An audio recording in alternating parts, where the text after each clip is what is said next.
மீசான் டைம் நேயர்களை நிகழ்ச்சிக்குள் அன்போடு வரவேற்றுக் கொள்கிறோம். இன்றைய பதிவுல மிக முக்கியமான செய்திகள் குறித்து பார்க்கலாம். அமெரிக்க ஜனாதிபதிக்கு எதிரான போர் தடுப்பு தீர்மானம் வெற்றியை அடுத்து அமெரிக்க ஜனாதிபதி டொனால்ட் ட்ரம்ப் பெரும் அதிர்ச்சியில். ஈரானுக்கு எதிரான யுத்தத்தில் அமெரிக்கா வரலாற்று வெற்றி அடைந்ததாக அமெரிக்கா அதிரடியாக அறிவிப்பு. எதனால இந்த அறிவிப்பு? யுத்தம் நிறைவுக்கு வந்தாச்சா, யுத்தம் தொடருமா என்ற பல்வேறு விடயங்களை ஆராய்கிறது தான் இன்றைய பதிவு. அமெரிக்கா ஈரானுடையான யுத்தம் நிறைவுக்கு வருவதற்கான வாய்ப்புகளும் அதற்கான காலமும் கணிந்துட்டோ என்று நினைக்க தோன்றுகின்ற இடத்துல தான் இப்போது அமெரிக்கா ஈரானுடைய யுத்தம் வந்து நிற்குது. இதற்கான காரணம் என்ன அப்படின்னு பாத்தீங்கன்னா, அமெரிக்கா ஈரான் யுத்தம் எப்படி வெடிச்சதோ அது போலவே இப்போது அமெரிக்காவினுடைய காங்கிரஸ் என்று சொல்லப்படுகின்ற பாராளுமன்றத்துக்குள்ள இப்ப அரசியல் மோதலும் பூகமும் வெடிக்க ஆரம்பிச்சிருக்கு. இதனுடைய வெடிப்பாடாகத்தான் இப்போது பல்வேறு விஷயங்கள் நடந்து முடிஞ்சிருக்கு. அதனுடைய ஒரு அங்கமாகத்தான் இப்போது அமெரிக்க ஜனாதிபதி காங்கிரசுடைய அனுமதியின்றி இந்த யுத்தத்தை தொடர்ந்திருக்கிறாரு. இந்த ஒரு யுத்தத்தை நிறுத்துவதற்காகவும் போர் தடுப்பு தீர்மானம் அப்படின்னு சொல்லி ஒரு பிரேரணையை காங்கிரசுக்குள்ள எதிர்கட்சியினர் கொண்டு வந்திருக்கிறாங்க. இந்த ஒரு தீர்மானம் இப்போது வெற்றி அடைந்த சம்பவம் தான் அமெரிக்க ஜனாதிபதி டொனால்ட் ட்ரம்புக்கு மிகப்பெரிய ஒரு அதிர்ச்சியை கொடுத்திருக்கு. இந்த ஒரு வாக்கெடுப்பு எப்படி நிறைவுக்கு வந்திருக்கு அப்படின்னு கேட்டீங்கன்னா, 215 208 என்ற அமைப்புல தான் இது வெற்றி அடைஞ்சிருக்கு. ஆதரவாக 215 வாக்குகளும் எதிராக 208 வாக்குகளும் அளிக்கப்பட்டிருக்கு. இதுல மிகப்பெரிய ஒரு கொடுமையும் மிகப்பெரிய எரிச்சலும் அமெரிக்க ஜனாதிபதி டொனால்ட் ட்ரம்புக்கு உண்டாவதுக்கு காரணம் என்ன அப்படின்னு பாத்தீங்கன்னா, தனது கட்சியை சேர்ந்த 4 உறுப்பினர்கள் இந்த ஒரு பிரேரணையை ஆதரிச்சு டொனால்ட் ட்ரம்புக்கு எதிராக வாக்களிச்சதுதான் அவருக்கு மிகப்பெரிய ஒரு ஏமாற்றத்தையும் மிகப்பெரிய ஒரு எரிச்சலையும் மிகப்பெரிய ஒரு கடுப்பையும் உண்டு பண்ணிருக்கு. எதனால தனது கட்சியில உள்ள 4 பேர் இந்த ஒரு பிரேரணைக்கு வாக்களிச்சாங்க அப்படின்னு கேட்டீங்கன்னா, அமெரிக்காவுக்கு உள்ள மிகப்பெரிய ஒரு அதிருப்தி இவருடைய கட்சி மேல இருப்பதனாலும் இந்த கட்சியினுடைய செல்வாக்கு கொஞ்சமாக குறைந்து வருவதனாலும் இந்த ஆண்டு இறுதியில ஒரு தேர்தல் நடக்க இருப்பதனால எனது தமது பிரதித்துவத்தில் பிரச்சனை வந்துடும் அப்படின்னு ஒரு அச்சத்தின் காரணமாகத்தான் மக்களோட நிக்கிறோம், இந்த யுத்தத்தை நாங்கள் ஆதரிக்கல அப்படின்ற மாதிரி இப்போது அவருடைய கட்சியில் இருந்த 4 பேர் இவருக்கு எதிரான இந்த பிரேரணையை ஆதரிச்சு வாக்களிச்சிருக்காங்க. இந்த பிரேரணை இதுக்கு முதல் 6 தடவை அல்லது 7 தடவைகள் காங்கிரஸ்ல சமர்ப்பிக்கப்பட்டு அது தோற்கடிக்கப்பட்டது. இந்த முறைதான் இந்த ஒரு பிரேரணை வெற்றி அடைஞ்சிருக்கு. இந்த ஒரு பிரேரணை வெற்றி அடைஞ்சா உடனடியாக ஈரானுக்கு எதிரான யுத்தம் நின்று போகுமா? உடனடியாக அமெரிக்க ஜனாதிபதி தனது ராணுவத்தை மீண்டும் அமெரிக்காவுக்கு வாபஸ் பெற்றுக்கொள்வாரா அப்படின்னு கேட்டீங்கன்னா, இதுக்கு பிறகு பல்வேறு பொறிமுறைகள் இருப்பதனால அந்த விடயங்கள்ல என்னென்ன விஷயங்கள் நடக்கும் என்பது தெரியாது. இந்த ஒரு பிரேரணை என்ன பண்ணுவாங்க அப்படின்னு கேட்டீங்கன்னா, பிரதிநிதி சபைக்கு வாக்கெடுப்புக்காக விடுவாங்க. அதுக்கு பிறகு செனட் சபைக்கு வாக்கெடுப்புக்கு விடுவாங்க. இந்த இடத்துல நிச்சயமாக இந்த ஒரு விஷயம் தோத்து போறதுக்கான வாய்ப்பு இருக்கு அப்படின்னு தான் சொல்லப்படுது. காரணம் என்னடா, இதுல அமெரிக்க ஜனாதிபதி டொனால்ட் ட்ரம்ப் ஆதரிக்கிறவங்க அதிகமாக இருப்பதனால இந்த ஒரு பிரேரணை அங்கு தோத்து போகும் அப்படின்னு சொல்றாங்க. அதுக்கு பிறகு என்ன அப்படின்னு பாத்தீங்கன்னா, அதில் வெற்றி அடைந்தாலும் அமெரிக்க ஜனாதிபதி இறுதியாக இது சட்டமாக அமுல்படுத்தப்படுவதாக இருந்தால் இறுதியாக அவர் தான் கைச்சாத்திடணும். கல்லணை பிடிச்சி விதான விலை கொடுத்த மாதிரி ஆகி போச்சு. இப்ப அவருக்கு எதிரான அந்த ஒரு பிரகடனங்களை கைச்சாத்திட்டு அதை சட்டமாக அமுல்படுத்துவாரா அப்படின்னு கேட்டீங்கன்னா, அதுக்கான வாய்ப்பே கிடையாது. அவருக்கு பிரத்யேகமா இருக்கின்ற மற்றொரு அதிகாரம் அதை வச்சு இந்த ஒரு சட்டத்தை அப்படியே தோக்கடிச்சிடுவாரு. அப்படி ஒருவேளை தோக்கடிச்சுட்டா அடுத்த கட்டம் என்ன அப்படின்னு பாத்தீங்கன்னா, பாராளுமன்றத்துல 2 அமர்வுகள்ல 3/2 பெரும்பான்மையை காட்டிட்டா நிச்சயமாக அமெரிக்க ஜனாதிபதி இந்த யுத்தத்தை உடனடியாக நிறுத்தி உடனடியாக ராணுவங்களை மீண்டும் வாபஸ் பெற வேண்டிய சூழ்நிலை உருவாகும். அதுக்கான வாய்ப்பு இருக்கா அப்படின்னு கேட்டீங்கன்னா, 3/2 பெரும்பான்மை எடுப்பதற்கான வாய்ப்புகளும் குறைவு அப்படின்னு சொல்லப்படுது.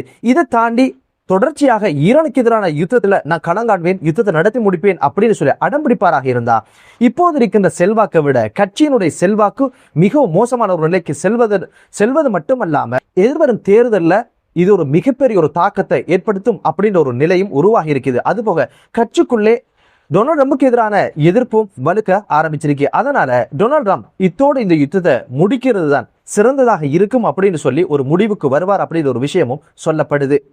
இப்போது அமெரிக்க ஜனாதிபதி டொனால்ட் ட்ரம்புக்கு இருக்கின்ற ஒரே ஒரு தெரிவு என்ன தெரியுமா? குறித்த யுத்தத்துல அமெரிக்கா வெற்றி வாகை சூடியாச்சு, நாங்க போய் வாரோம் அப்படின்னு சொல்லி ஏதோ ஒரு கண் துடைப்புக்கு ஒரு ஒப்பந்தத்தை செஞ்சு முடிச்சுட்டு ஓடி போறதுதான் இருக்கின்ற ஒரே ஒரு தெரிவு முறை. இந்த ஒரு விஷயம் இப்போது நடக்க ஆரம்பிச்சிருக்கு. இப்போது அமெரிக்காவினுடைய வெளிவிவகார அமைச்சர் மார்க் ரூபியோ என்ன சொல்லியிருக்கிறார் அப்படின்னு கேட்டீங்கன்னா, ஈரானுக்கு எதிரான இந்த யுத்தத்துல அமெரிக்கா வரலாற்று வெற்றியை பெற்றுவிட்டது அப்படின்னு சொல்லி உத்தியோகபூர்வமாக பாராளுமன்றத்துல அறிவிச்சாரு. இந்த அறிவிப்பு வெளியான உடனே இதற்கு எதிரான பல்வேறு விமர்சனங்களை எதிர்கட்சியை சேர்ந்த சாரா ஜேக்கப்ஸ் காட்டசாட்டமான விமர்சனங்களை முன் வச்சு கிழிச்சு அவரை தொங்க விட்டு இருக்கா. முதல்ல வெளிவகார அமைச்சருடைய அறிக்கையும் அவருடைய உரையும் எப்படி இருந்தது அப்படின்னு கேட்டீங்கன்னா, ஈரான் மிகப்பெரிய இழப்புகளை சந்திச்சிருக்கு, பொருளாதாரம் முற்றிலும் சாம்பலாகி விட்டது, அவர்களை பேச்சுவார்த்தைக்கு கொண்டு வந்தாச்சு, ஈரானுக்கு எதிராக நடத்திய எபிக்ரேஜ் என்ற ராணுவ நடவடிக்கை வரலாறு காணாத வெற்றியை அடைஞ்சிருக்கு அப்படின்னு ஒரு விஷயத்த சொல்லி முடிக்க, உடனடியாக எதிர்கட்சியைச் சேர்ந்த சாரா எழுந்து நின்று அமெரிக்காவுடைய வெளிவகார அமைச்சருடைய கருத்தை பொழந்து கட்டிருக்கிறார். பயங்கரமான விமர்சனங்களை முன் வச்சிருக்கிறார்.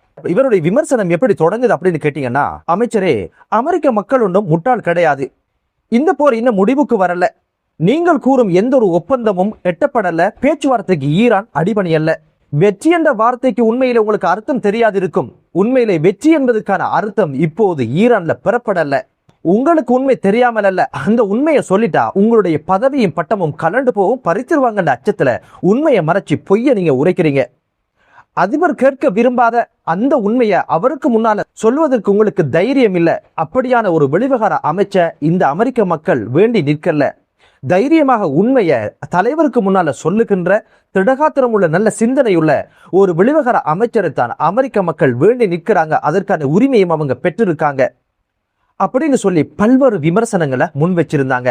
இது குறித்து அமெரிக்க ஜனாதிபதி டொனால்ட் ட்ரம்ப் எவ்வகையான கருத்தை சொல்லியிருக்கிறார் அப்படின்னு பாத்தீங்கன்னா, உண்மையிலே பேச்சுவார்த்தை சிறப்பாகவும் சாதகமாகவும் பயணித்துக் கொண்டிருக்குது, இந்த வாரமே சாத்தியப்பட்டால் அந்த ஒப்பந்தம் நடந்து முடியும், இவ்வாரமே அந்த பேச்சுவார்த்தை சாத்தியமாகலாம், சாத்தியமாகாமல் போவதற்கான வாய்ப்பும் இருக்கு அப்படின்ற மாதிரி இரண்டு வகையான கருத்தை சொல்லி இருக்கிறாரு.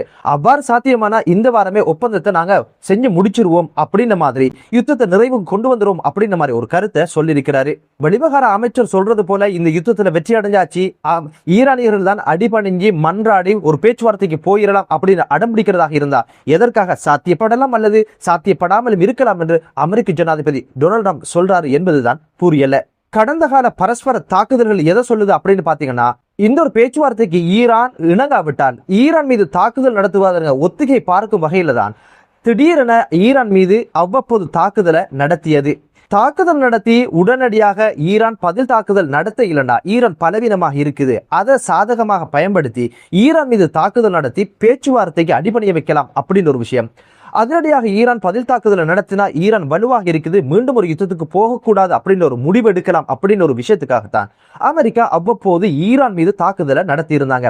ஈரான் இந்த ஒரு விஷயத்தை சரியாக புரிந்து கொண்டு தாக்குதல் நடத்திய அடுத்த கணமே அமெரிக்காவுக்கு மட்டுமல்ல அமெரிக்காவுடைய நேச நாடுகள் மீதும் அதிரடியான தாக்குதல் நடத்தி, நாங்க கட்ஸாக இருக்கிறோம், பலமாக இருக்கிறோம், பேச்சுவார்த்தைக்கெல்லாம் அடிபணியை செய்யறதுக்கு உங்களால முடியாதா அப்படின்னு சொல்லி உடனடியாக அதிரடி தாக்குதல்களை பதிலடியாக கொடுத்து வந்தது.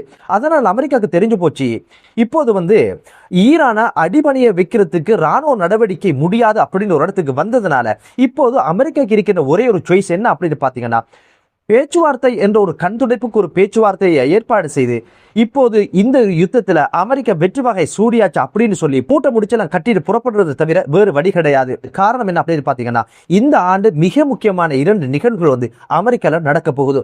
அதில் ஒன்றுதான் உதைப்பந்தாட்ட உலக கிண்ணம் நடக்க இருக்குது.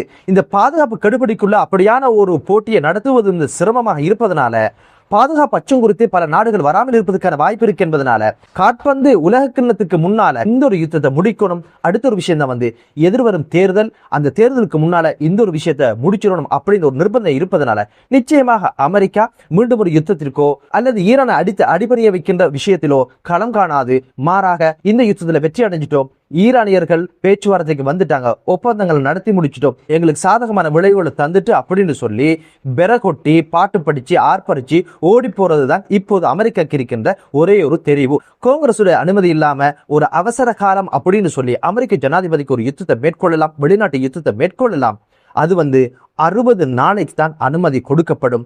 அதை தாண்டி 30 நாட்கள் எக்ஸ்ட்ரா கொடுக்கப்படும். அந்த காலமெல்லாம் இனி முடிஞ்சாச்சு.